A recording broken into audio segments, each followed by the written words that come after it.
bet you don't know much about sea turtles, do you? Well, you're not the only one. Like we said, even scientists don't know a whole lot about them. That's because as soon as sea turtles hatch on the beach, they rush to the water and disappear. Under normal circumstances, no one will see them again till many years later, and then it's only the females that return to the beach to nest. So most of what scientists know about sea turtles comes from caring for turtles that have been rescued and from studying them during the times when they're on land. But with so few opportunities to learn about them, our information about sea turtles still has some pretty big gaps that scientists are trying to fill. So what do we know about sea turtles, and what are scientists still trying to figure out? To find out more, I went to the experts.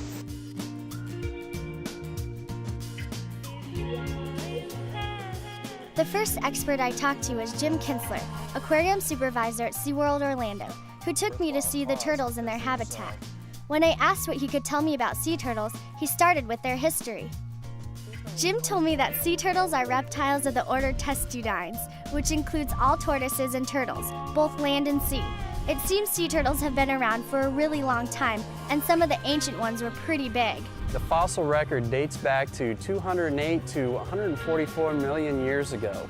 And if you think about that, that actually predates the dinosaurs, which is pretty interesting. In fact, there's one particular sea turtle in the fossil record called Archelon, and he was the largest sea turtle of his time. He was in fact up to 13 feet in length and could be upwards of 2 tons. So how many species of sea turtles are left today? Well, that's something that's under debate. Scientists currently recognize 7 species of sea turtle and 1 subspecies. They are the loggerhead, the green, the Kemp's ridley, the olive ridley, the hawksbill, the flatback, and the largest of them all, the leatherback. Then there's the black sea turtle, which scientists currently classify as a subspecies of the Pacific green sea turtle. All sea turtles have some characteristics in common. One is a trait shared by all reptiles, being cold-blooded. They are cold-blooded, and because of that, that means that their bodies are the same temperature as their surrounding environment. All sea turtles have a protective shell or covering. The top part of the shell is called the carapace, and in all species except the leatherback, the carapace is covered with a layer of horny plates called scutes.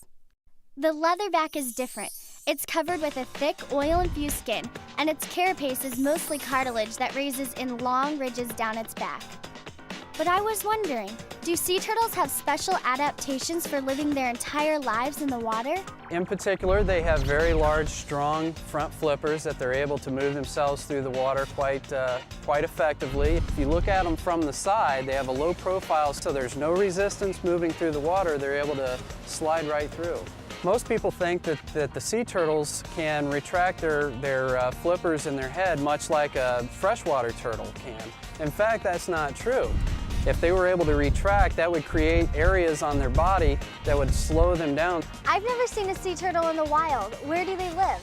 Actually, sea turtles live in oceans all over the world. There are some species of sea turtles that tend to stay closer to the tropical zones around the equator, but in fact there are other species such as the loggerhead, even the leatherback, that will venture out into the cooler waters as well.